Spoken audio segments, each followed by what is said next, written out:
गेल्या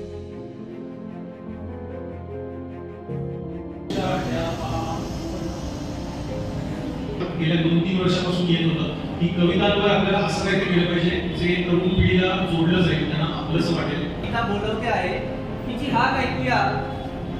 तर दशपदी हा कार्यक्रम खूप खूप आवडला. जी गणपतवाणी आणि कणा ही माहीत होती, पण त्यातला अभिनय खूप आवडला.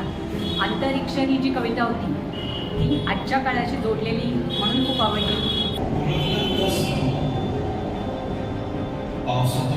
कणक ही बेस्ट आणि प्रसन्न माने जी ॲक्टिंग केली आहे ती म्हणजे काय तुम्हाला सांगू आता, खूपच चांगलं आहे. आणि यांचे डायरेक्टर क्षितिज कुलकर्णी व्हेरी टॅलेंटेड आणि खूपच चांगलं आहे. मराठी, आय लव्ह मराठी भाषा. कवितेला पण आम्हाला वाचवायचं आहे, मराठी भाषेला पण वाचवायचं आहे आणि खूप चांगला म्हणजे संदेश दिलेला आहे याच्या माध्यमातून.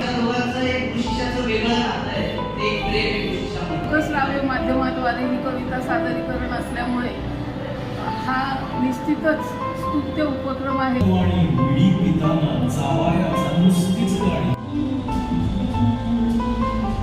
शब्दांनी सांगितलेलं परत सांगायला गेलोय.